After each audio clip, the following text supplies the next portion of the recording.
pas simplement un chant, c'est la parole de Dieu. Hein. Des questions d'hommes de Dieu qui ont eu foi en Dieu, qui ont persévéré à cause du salut de Dieu, de la grâce et de l'amour de Dieu envers eux. Et c'est ce que Dieu vient faire. Parce que Dieu vient se révéler dans des cœurs qui le cherchent. Dans des cœurs qui font l'expérience de la grâce de Dieu, qu'ils réalisent aussi ce qu'est le salut de Dieu. Parce qu'il faut comprendre et connaître ce qu'est le salut de Dieu. On ne peut plus perdre du temps. Vous avez vu ce quand il disait « Je viens bientôt. Sois prête, mon Église. » Et je crois qu'il y a peut-être des âmes ici qui ne sont pas encore prêtes. Mais Dieu veut aussi que ces âmes viennent et qu'ils se préparent à cet événement qui est le royaume de Dieu. Amen. Parce que le Seigneur revient. Et le Seigneur ne tarde pas, la Bible dit. Comme quelques-uns le croient. Le Seigneur revient.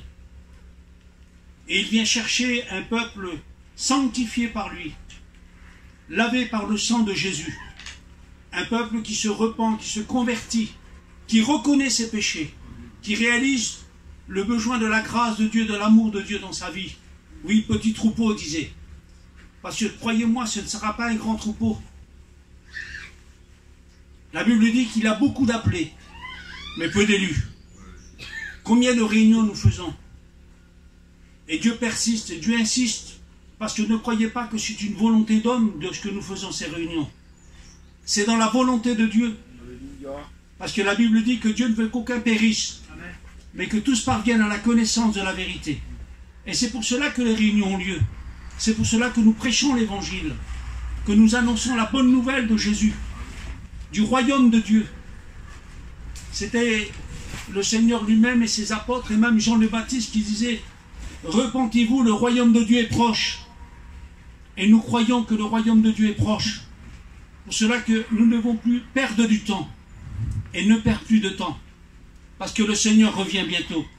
Il n'en tient de ta vie, il n'en tient de ton salut, il n'en tient de la grâce de Dieu envers toi, parce que Dieu est de miséricorde.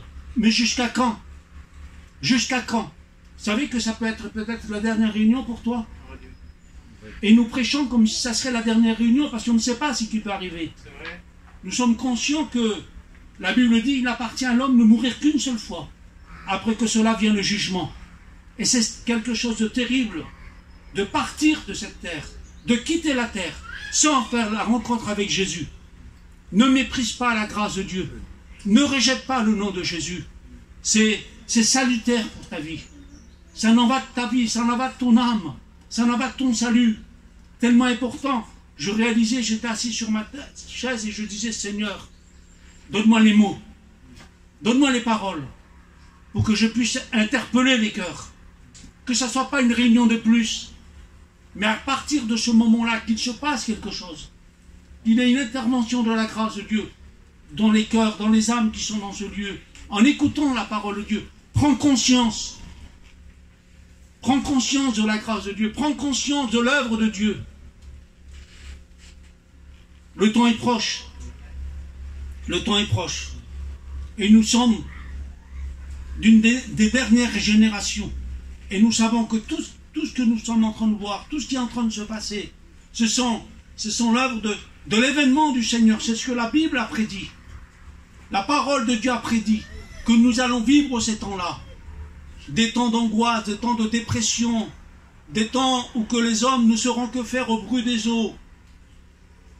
Il y aura de l'angoisse dans les nations, où que les hommes ne sauront que faire par rapport au péché, à l'iniquité qui se sera accrue.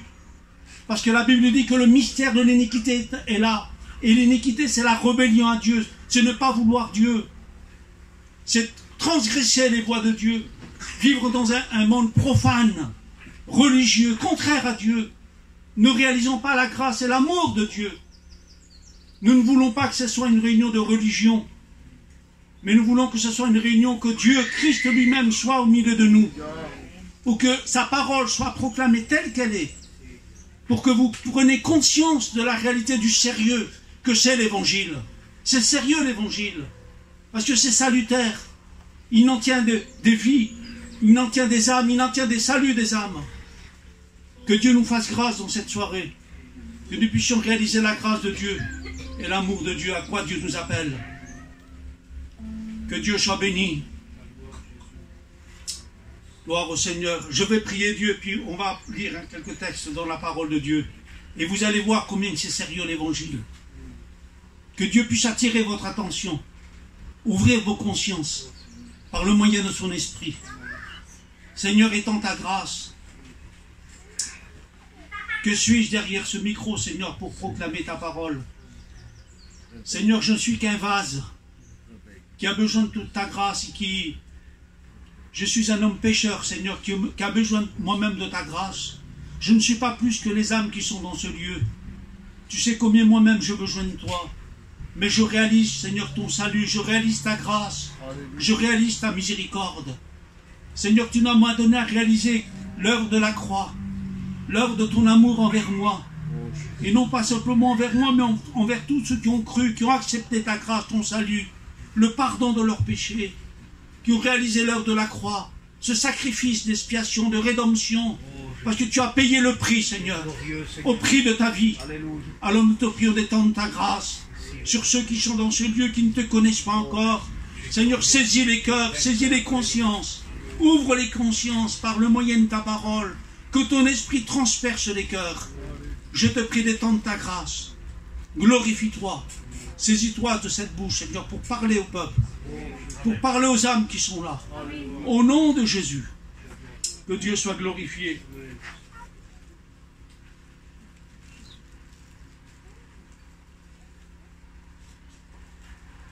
Regardez ce qu'il est dit dans 1 Jean, chapitre 2 et verset 28.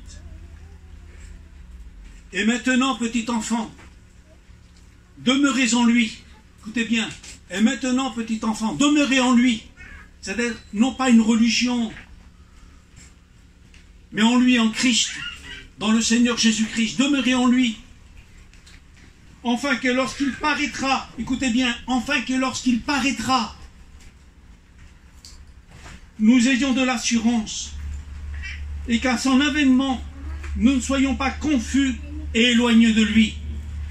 Enfin que lorsqu'il reviendra, nous ne soyons pas confus et éloignés de lui, que nous ne soyons pas pris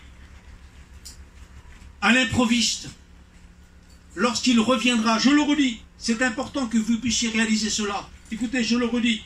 Et maintenant, petit enfant, demeurez en lui, enfin que lorsqu'il paraîtra, c'est-à-dire la venue du Seigneur, lorsque le Seigneur va revenir chercher son Église, comme le disait ce cantique, son épouse, celle qui lui appartient, celle qui s'est rachetée par son sang, celle qui a été lavée par le sang de Jésus, qui s'est repentie, qui s'est convertie, qui a reconnu qu'elle était pécheresse, privée de la gloire de Dieu, éloignée de Dieu, mais qui a reconnu l'amour de Dieu envers elle, envers cette Église qu'il appelle pour la glorifier, pour la bénir et pour la sanctifier. Enfin que lorsqu'il paraîtra, nous ayons de l'assurance et que nous ne soyons pas éloignés de lui, qu'à son avènement nous ne soyons pas confus et éloignés de lui. Quelle confusion, quel jour terrible pour ceux qui n'ont pas pris garde, pour ceux qui n'ont pas pris attention à la grâce de Dieu, à l'amour de Dieu qui les a appelés, parce que Dieu vous appelle. Dieu vous appelle à sa grâce et Dieu vous appelle à son salut. Quelle confusion pour ceux qui n'auront pas réalisé le salut de Dieu, qui aura méprisé et rejeté le sang du Christ, tenu pour profane, éloigné de Dieu. Dieu cherche des hommes, des femmes, qui leur livrent leur vie, où Dieu veut faire son habitation, où Dieu veut habiter par le moyen de sa grâce, où Dieu veut faire son œuvre en eux. C'est ça l'œuvre de la grâce, parce que Dieu veut faire l'œuvre dans un cœur et dans une vie qui se donne à lui. Regardez ce qu'il est dit. Et vous savez qu'il est juste, et reconnaissez que quiconque pratique la justice est né de lui. Comprenez cela. Nous reconnaissons qu'il est juste, et quiconque pratique la justice est né de lui. La Bible dit que les injustes n'hériteront pas le royaume de Dieu. Et vous reconnaissez Quiconque pratique la justice est né de lui. C'est-à-dire, il connaît Dieu. Parce que la parole de Dieu dit que quiconque prononce son nom s'éloigne de l'iniquité. On ne peut pas prononcer le nom du Seigneur et vivre dans le péché. La religion prononce le nom du Seigneur et pratique le péché. Ils sont profanes. C'est-à-dire qu'ils se mélangent au monde. Ils se mélangent aux choses de la terre. Et toutes ces choses ne peuvent pas subsister devant Dieu parce que Dieu est un Dieu juste. Dieu vient chercher un peuple qui s'est justifié par son sang, à travers son sang, qu'il pratique la vérité, qui pratique la justice et qui demeure dans l'amour de Dieu. Regardez, nous lisons. Voyez, au chapitre 3, voyez quel amour le Père nous a témoigné, afin que nous soyons appelés enfants de Dieu. Voyez quel amour le Père nous a appelés, pour que nous soyons appelés enfants de Dieu. C'est l'œuvre de son amour et de sa grâce. Voyez de quel amour le Père nous a aimés. Dieu n'a pas regardé à donner son Fils pour chacun d'entre nous, afin que nous ne périssions pas, mais que nous ayons la vie éternelle. C'est l'œuvre de la croix, c'est l'œuvre de l'amour de Dieu, car tant Dieu a tant aimé le monde, dit la Bible. Dieu aime. Voyez de quel amour le Père nous a aimés. Et nous avons réalisé que le Père nous a aimés. Et nous avons reconnu sa grâce. Et nous avons reconnu son salut. C'est pour cela que nous marchions et nous vivons avec Dieu. Parce qu'un chrétien fidèle marche avec Dieu, vit avec Dieu. Il est fidèle. Il pratique la justice de Dieu. C'est à cela qu'on reconnaît le véritable. Parce qu'on ne peut pas être de ceux qui sont éloignés de Dieu, qui se disent être et ils ne sont pas. Le frère le disait dans son témoignage. On peut venir écouter l'évangile, écouter la parole de Dieu. On peut participer aux réunions. Mais si on n'accepte pas Jésus comme notre Seigneur, comme notre Sauveur, si on n'a pas part à son amour, on ne le connaît pas. Si on n'a pas part à la grâce de Dieu, à la justice de Dieu, on ne le connaît pas. Et Dieu veut que tu le connaisses. Parce que Dieu est un Dieu saint. Dieu est un Dieu d'amour. Et Dieu est un Dieu de justice. Regardez, voyez quel amour le Père nous a témoigné, afin que nous soyons appelés enfants de Dieu. Dieu nous a appelés dans son amour. Dieu nous a fait grâce. Et Dieu t'appelle aussi à toi, afin que tu participes à cet amour de Dieu, à cette réalité de la grâce et de la justice de Dieu, que tu le connaisses. Regardez ce qu'il dit. Et nous le sommes. Si le monde ne nous connaît pas, c'est parce qu'il ne l'a pas connu. Tu comprends que le témoignage du Christ se révèle et se fait connaître. Regardez, ces réunions, elles sont faites pour que tu connaisses Dieu. Si le monde ne nous connaît pas, c'est parce qu'elle ne l'a pas connu. Si tu ne connais pas, c'est parce que tu n'as pas connu Dieu encore. Tu ne réalises pas la grâce de Dieu parce que les chrétiens sont au milieu de toi. Un peuple racheté par le sang de Jésus. Un peuple qui vit avec Dieu, qui rend témoignage à la gloire de Dieu. Si le monde ne le connaît pas parce qu'elle ne veut pas de Dieu, si tu ne le connais pas jusqu'à présent, si tu ne marches pas avec Dieu, si tu ne vis pas avec lui, c'est parce que tu ne veux pas de Dieu, parce que Dieu se révèle. Dieu s'est révélé, parce que nous avons vu les transformations de vie, nous avons vu des vies libérées, des vies où que le Christ Jésus, par le moyen de sa grâce, vit. Non pas que nous sommes meilleurs que les autres, mais nous avons réalisé l'amour de Dieu. Nous avons réalisé la bonté de Dieu. Et c'est pour cela que nous marchons avec Dieu. Et que nous demeurons dans sa présence, que nous sommes en lui. Parce qu'il nous a aimés le premier, dit la Bible. Lorsque nous étions encore pécheurs, privés de la gloire de Dieu, Christ Jésus est venu mourir pour nous. Et Dieu, dans son amour, a eu de la patience, de la miséricorde, de la bonté envers nous. Comme il l'a eu envers moi aussi. Mais autant voulu, autant marqué de Dieu, Dieu s'est révélé dans mon cœur. Et j'ai pu réaliser que c'est lui qui a pu combler mon cœur. C'est lui qui a donné la paix dans ma vie. C'est lui qui a donné une réussite à ma vie. Le monde ne peut pas te donner la réussite. Le monde ne peut pas te donner les vraies valeurs. La vraie valeur se trouve en Jésus. L'honneur, la gloire, le respect, la justice, la miséricorde, le pardon se trouvent en Jésus. Nullement qu'en lui seul. Et c'est ce message que nous proclamons parce que nous l'avons expérimenté. Et nous avons cru, comme le dit la parole de Dieu. Écoutez ce qu'il dit ici. Si le monde ne l'a pas connu, c'est qu'il ne l'a. Si le monde ne nous connaît pas, c'est qu'il ne l'a pas connu. Bien-aimés, nous sommes maintenant enfants de Dieu. Et ce que nous serons n'a pas été encore manifesté. Mais nous savons que lorsqu'il sera manifesté, nous serons semblables à lui. Parce que nous le verrons tel qu'il est. Quiconque a cette espérance se purifie lui-même comme lui-même est pur. Vous comprenez que quand nous avons cette espérance en Dieu, quand nous vivons avec lui, nous nous purifions parce que lui-même est pur, il est saint. Et Dieu veut notre cœur. Un cœur sanctifié par lui, purifié par son sang, à travers le moyen de sa grâce. C'est par l'amour que nous le suivons.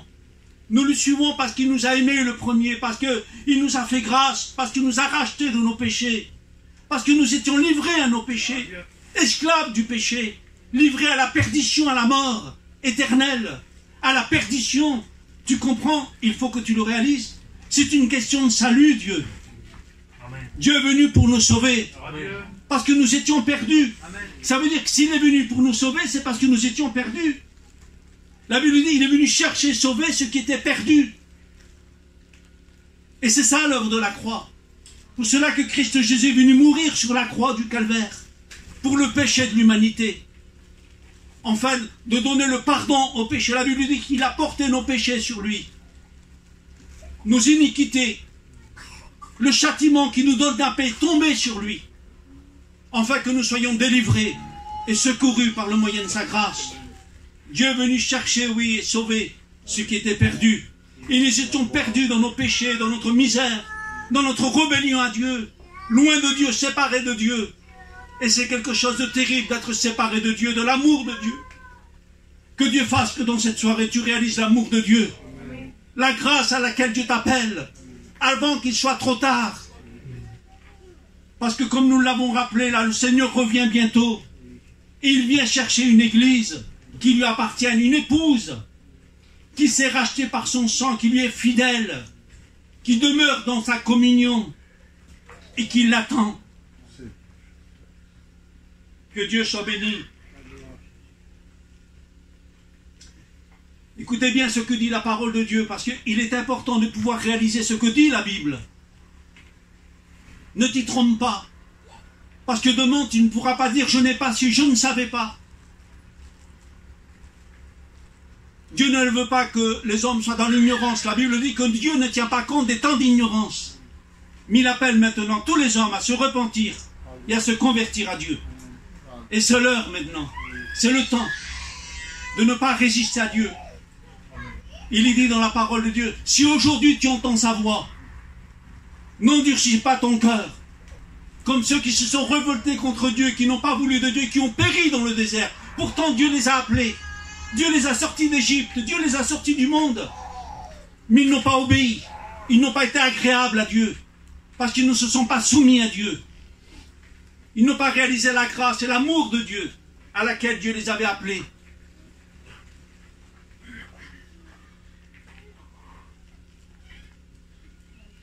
Écoutez bien ce qu'il est dit. Quiconque pêche transgresse la loi, et le péché est la transgression de la loi. Et nous connaissons les commandements de Dieu. Tout le monde connaît les 10 commandements de Dieu. Quiconque pêche transgresse la loi. Et la transgression de la loi, c'est le péché. Quels sont les commandements de Dieu? Qui ne les connaît pas? Abraham, quels sont les commandements de Dieu? Aimer Dieu de tout son cœur, de toute son âme, de toute sa pensée, de son prochain comme toi. Voilà. Tu aimeras Dieu de tout ton cœur, de toute ta pensée, de toute ta force, et ton prochain comme toi-même. Les 10 commandements, pardonnez-moi l'expression, tu honoreras ton père et ta mère. C'est un commandement de Dieu. Enfin que tu aies des jours heureux et une longue vie. Tu ne mettras pas d'adultère. Tu ne convoiteras pas. Tu ne tueras pas. C'est-à-dire tu n'auras pas de haine dans ton cœur, ni de méchanceté, parce que la Bible dit que celui qui a de la haine dans son cœur et tue Ce sont les commandements de Dieu, cela. Et nous les connaissons. Tu ne convoiteras pas, tu ne voleras pas. Ce sont les commandements de Dieu. Qui ne les connaît pas? Mais nous transgressons ces commandements. Et parce que nous les transgressions, nous sommes dans le péché, dans la désobéissance à Dieu. Mais Dieu, dans sa grâce et dans son amour, a envoyé son Fils, afin que nous puissions nous être pardonnés de nos péchés et être réconciliés avec Dieu. Et enfin que nous puissions reconnaître la vérité de Dieu et la justice de Dieu. Regardez ce qu'il est dit dans la parole de Dieu.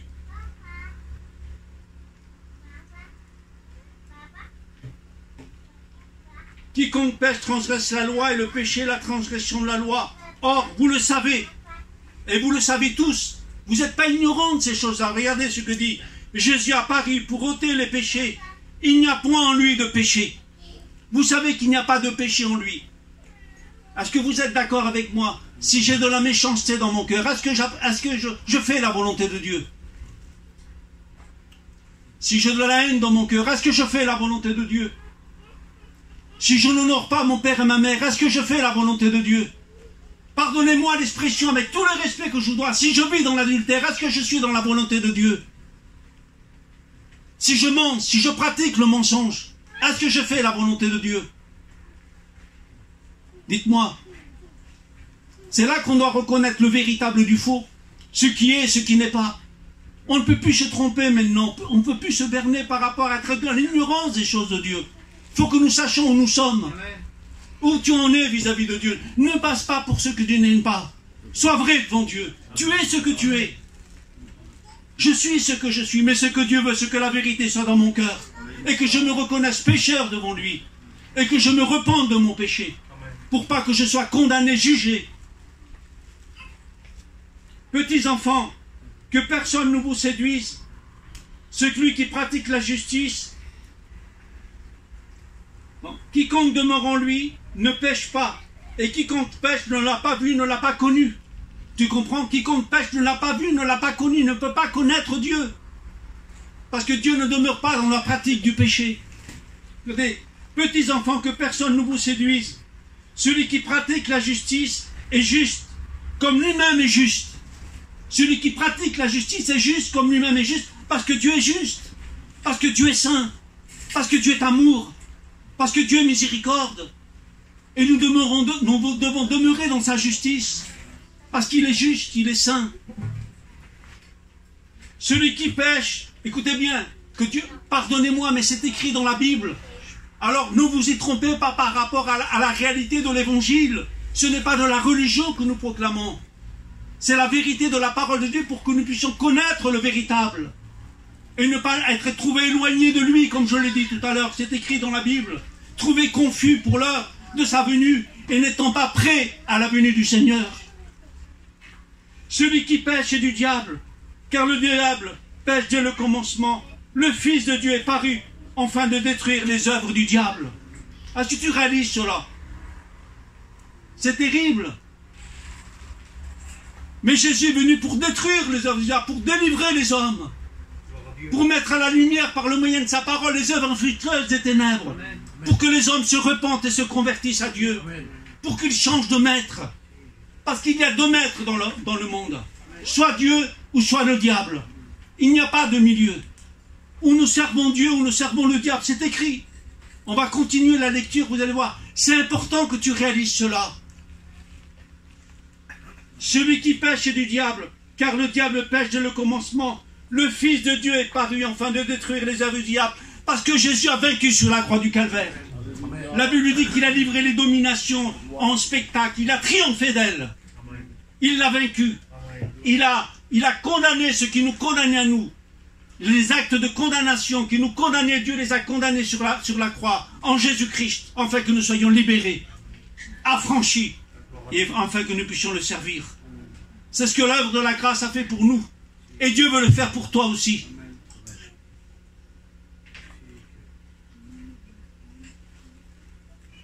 Quiconque est né de lui, de Dieu, ne pratique pas le péché, parce que la semence de Dieu demeure en lui. Il ne peut pécher parce qu'il est né de Dieu. Voyez la différence quand nous sommes nés de Dieu. quand la semence de Dieu est en nous, on ne peut plus pratiquer le péché, parce que nous sommes nés de Dieu, nés de nouveau. Et là, il faut reconnaître, la Bible dit, ce qui est de Dieu, ce qui n'est pas de Dieu. Regardez, il continue. Et c'est là ce que se font reconnaître les enfants de Dieu et les enfants du diable. Quiconque ne pratique pas la justice n'est pas de Dieu, non plus celui qui n'aime pas son frère. Voyez? Celui qui ne pratique pas la justice et qui n'aime pas son frère n'est pas de Dieu. Parce que Dieu nous appelle à aimer. Dieu nous appelle à aimer nos frères. Dieu nous appelle à être réconciliés les uns avec les autres. Dieu nous appelle à l'unité dans la foi et dans la communion. Dieu nous appelle à pardonner, à faire miséricorde. C'est l'heure de la grâce envers nous. De la même manière que lui nous a pardonné, alors nous pardonnons aussi. Parce que si nous ne nous pardonnons pas, lui qui nous a pardonné, comment va-t-il nous pardonner à nous? Parce qu'il nous a pardonné. Lui, il nous a fait grâce. Lui, il ne nous a pas tenu compte de notre culpabilité, de notre péché. Mais il nous a fait grâce. Il nous a libérés. Il est venu détruire les œuvres du diable en nous. Il est venu nous affranchir, nous libérer. La Bible dit, si Christ vous a franchi, vous serez réellement libre. Nous avons obtenu la liberté en lui. Écoutez, ce n'est pas des mots, croyez-moi, que dans les temps que nous sommes en train de vivre, nous réalisons que ces puissances sont puissantes et aujourd'hui ont de l'autorité dans ce monde. C'est pour cela que Dieu nous appelle à être affranchis. Jésus est venu pour détruire les œuvres du diable.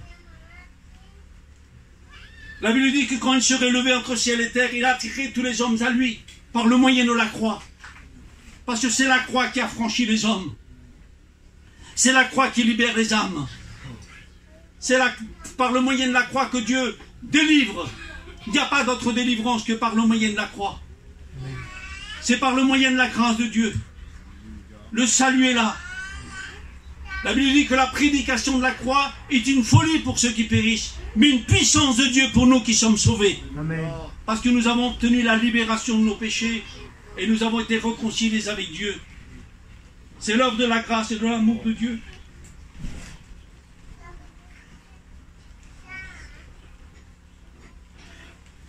Regardez ce que dit la Bible. Car ce que nous avons été annoncé, ce que nous avons entendu dès le commencement, c'est que nous devons nous aimer les uns les autres et ne pas ressembler à Caïn, qui était du malin et qui tua son frère. Pourquoi le tua-t-il? Parce que ses œuvres étaient mauvaises, parce qu'elles et parce que celles de son frère étaient justes. Ne vous étonnez pas, frères, si le monde voyait, nous avons connu que nous sommes passés de la mort à la vie, parce que nous aimons les frères et que nous demeurons dans sa mort.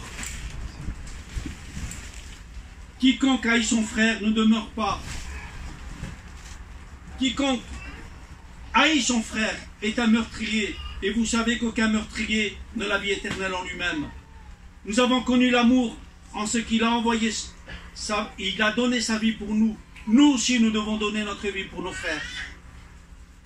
Que Dieu soit béni. J'ai lu ce passage où nous prions le Seigneur. Regardez comment que c'est important de pouvoir réaliser de Dieu et comment nous pouvons rejeter toute espèce de mal et résister à toute l'œuvre du mal, du péché. Regardez ce que dit la Bible dans 1 Jean chapitre 5 et verset 18. Regardez, nous savons que quiconque est né de Dieu ne pêche pas, mais celui qui est né de Dieu se garde lui-même et le malin ne le touche pas. Vous avez vu? Quand nous nous gardons nous-mêmes de toute espèce de mal, le malin ne nous touche pas. Nous n'avons pas à craindre. Dieu est avec nous et Dieu nous protège. Nous n'avons pas à craindre les démons et les puissances sataniques, quels qu'ils soient. Parce que la Bible dit que ce qui est en nous est plus fort de ce qu'il y a dans le monde. Parce qu'il a vaincu pour nous. Nous n'avons pas à craindre. Si tu appartiens à Dieu, ne crains plus. Ne crains plus. Mais ce qui va nous garder du malin, ce qui va nous garder du mal, c'est de ne plus pratiquer le péché. C'est de demeurer dans sa présence. C'est de demeurer dans son amour, dans sa justice. Alors le diable ne pourra plus nous toucher. Regardez, je le relis. Nous avons que quiconque est né de Dieu ne pêche pas. Et celui qui est né de Dieu se garde lui-même. Et le malin ne le touche pas. Écoutez bien. Et nous savons que nous sommes de Dieu et que le monde entier est sous la puissance du malin. nous savons que nous sommes de Dieu et que le monde entier est sous la puissance du malin. Regardez tout ce qui se passe autour de nous. Regardez tout ce qui se passe et ce n'est pas fini. Pour cela que Dieu nous appelle à sa grâce et à son salut, à se garder du malin. Mais comment se garder du malin? Être justifié par le sang de Jésus. Être purifié par le sang de Jésus. C'est seul le sang de Jésus, à travers le pardon de nos péchés. Alors le malin ne peut plus nous toucher. Il n'a plus rien avec nous. Et nous n'avons rien avec lui. À ceci, nous reconnaissons que nous sommes enfants de Dieu. Que nous avons reçu la grâce et l'amour de Dieu dans nos vies. Et le pardon de nos péchés. Que Dieu soit béni. On va prier le Seigneur.